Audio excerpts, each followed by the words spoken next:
Bonjour. Donc aujourd'hui je vais vous faire la présentation d'un des derniers objets que je me suis acheté ayant rapport avec la rétro-informatique. Et si vous pouvez lire l'anglais ou le titre de la vidéo, vous savez probablement qu'il s'agit d'une imprimante matricielle. Plus précisément, il s'agit d'une Fujitsu DL1100, une imprimante matricielle à 24 broches, ce qui veut dire que nous avons une qualité presque lettre. Donc, c'est une imprimante de bonne qualité, je vous en ferai la preuve plus tard. J'ai eu cette machine pour la modique somme de 8$. Donc, on peut en avoir pour moins cher.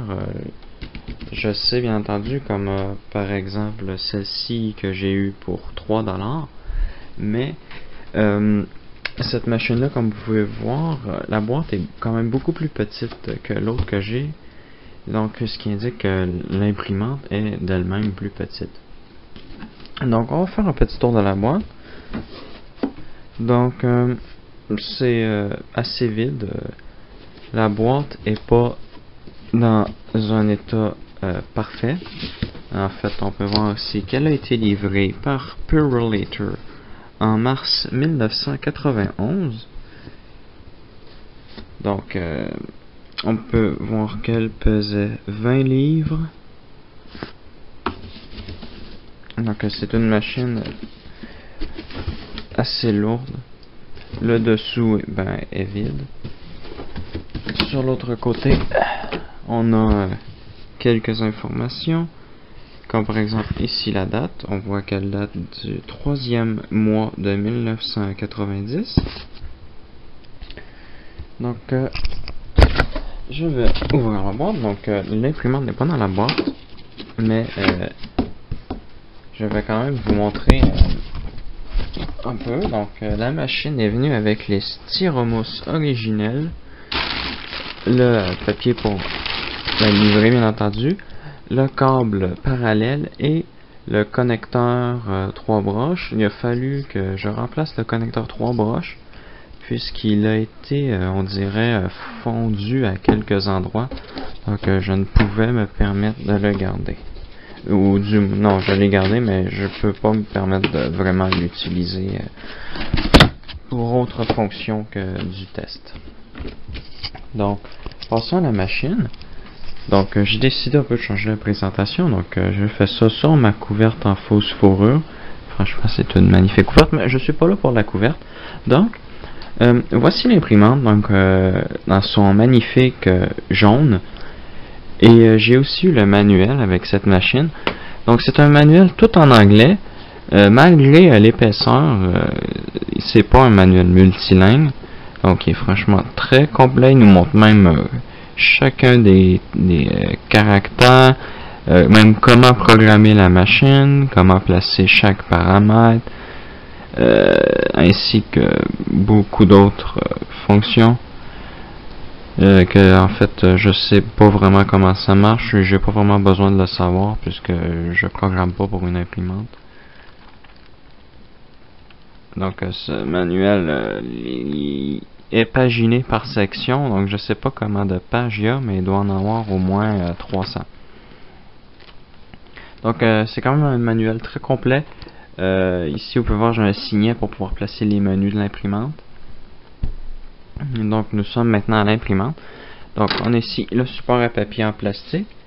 C'est un bout de plastique. On peut le placer de deux façons. La première pour insérer du papier standard et la deuxième façon c'est pour faire glisser le papier tracteur vers l'arrière. Donc si j'enlève cette pièce, on a ici les supports pour faire avancer le papier qui sont ajustables bien entendu avec ce petit bouton ici.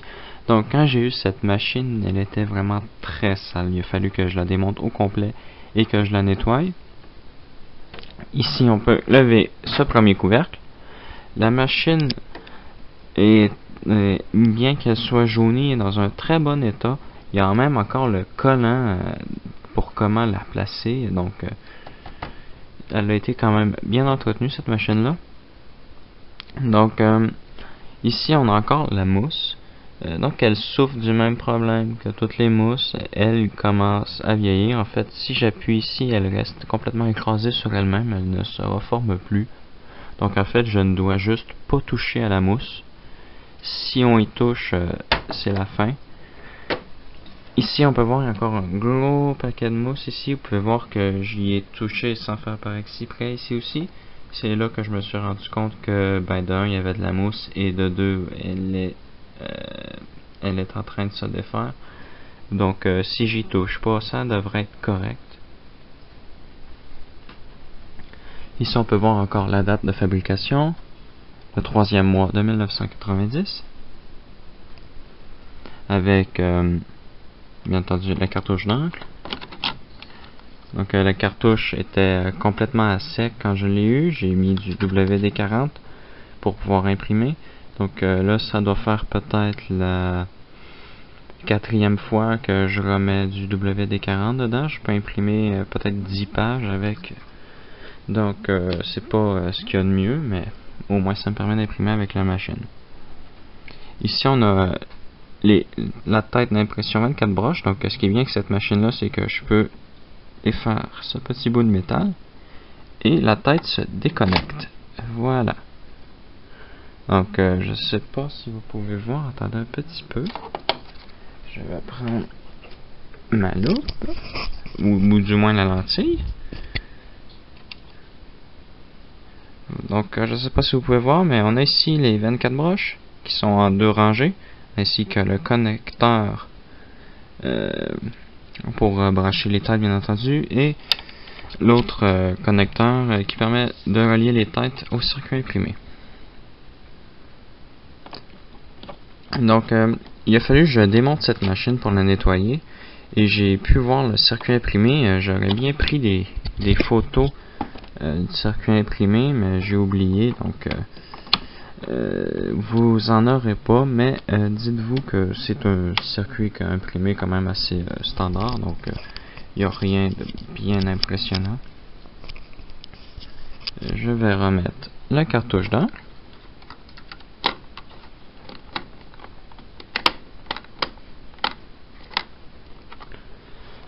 Ok, bien, c'est rentré. Donc, ici, on a le support qui se lève pas, donc c'est pas le morceau le plus utile que j'ai eu, que j'ai vu de ce format-là, mais c'est pas grave, il permet au moins de bien tenir le papier au début. Ici, on a le rouleau, donc le rouleau est franchement dur comme de la roche, il est pas mou du tout. En fait, je sais pas s'il était censé être mou, mais d'habitude, ces rouleaux-là sont censés être en caoutchouc mou. Et puis là, c'est de la roche.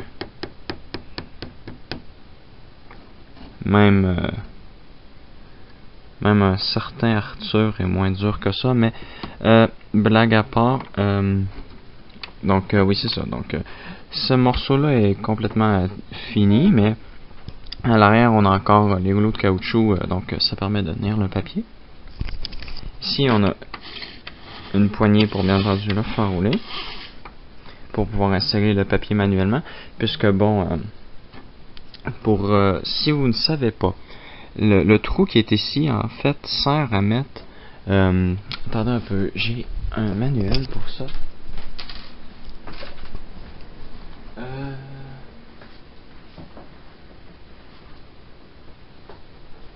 Voilà. Donc, bon, je n'ai pas cette imprimante-là et ni ce morceau-là. En fait, c'est des manuels qui m'ont été donnés comme ça. Donc, en fait, ça ici, ça sert à mettre un morceau comme ça. En fait, c'est pour insérer plusieurs feuilles de papier et pour pouvoir les faire aller normalement. Donc, vous pouvez voir ici. Donc, malheureusement, je n'ai aucun de ces deux objets.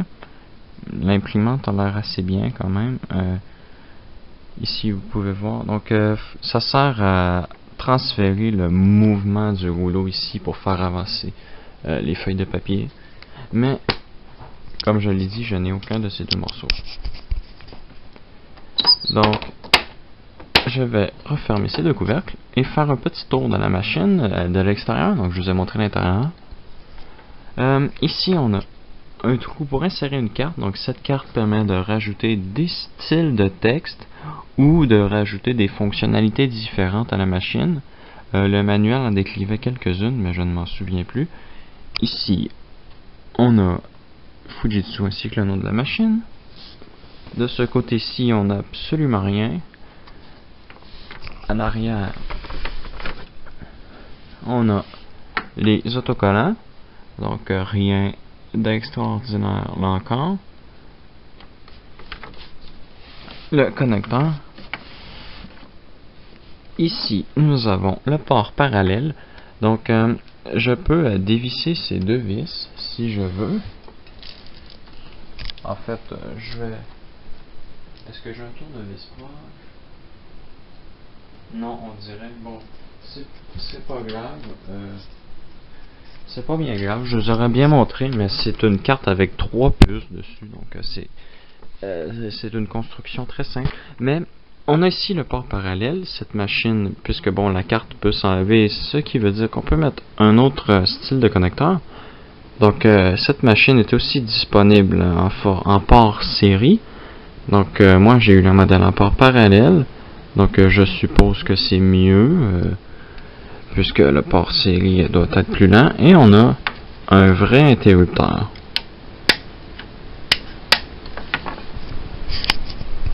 Donc, je vais remettre la machine là où elle doit être et je vous ferai un test d'impression pour vous montrer comment la machine va et je numériserai cette page pour vous montrer la qualité d'impression. Donc, le temps que mon ordinateur Windows 95 démarre, je vais démarrer l'imprimante, bien entendu.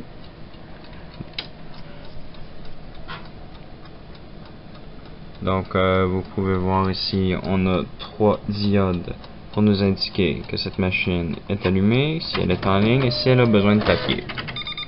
Donc, vous pouvez voir qu'elle m'indique qu'elle a besoin de papier. Donc, je vais lui en donner.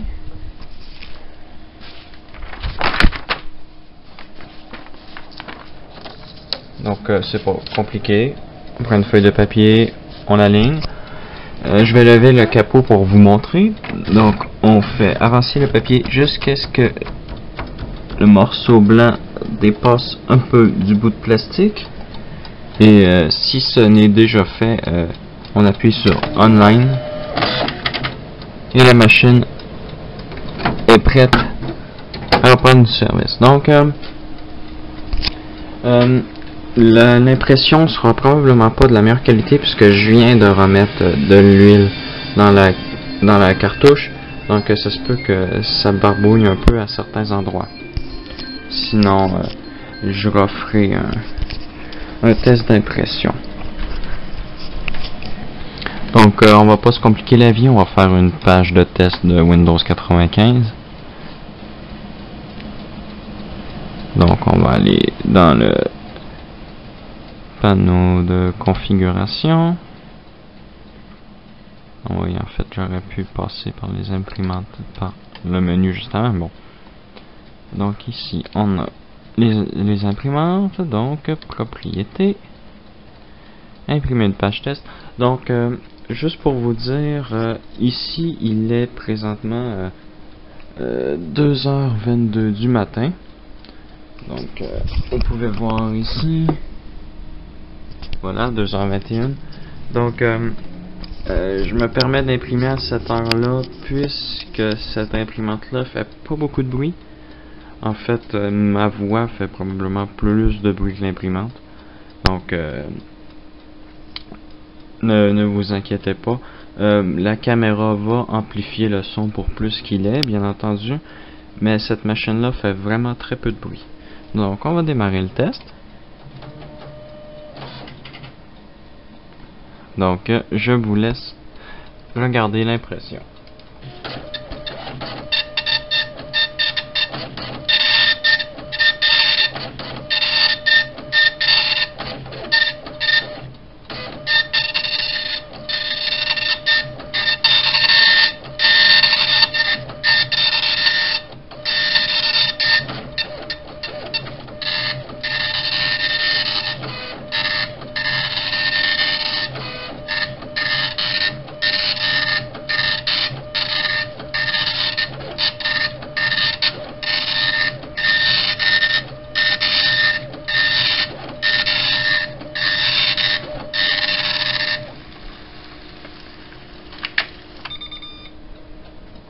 Donc vous pouvez voir que cette machine est quand même relativement vite.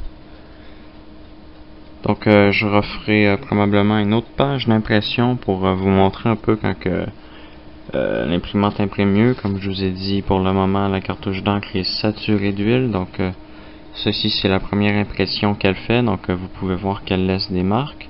Donc après la deuxième ou troisième page d'impression, ça devrait être plus propre. Donc moi je vais refaire une impression. Avant, je vais bien entendu vous dire au revoir. Donc merci d'avoir écouté cette vidéo et à la prochaine.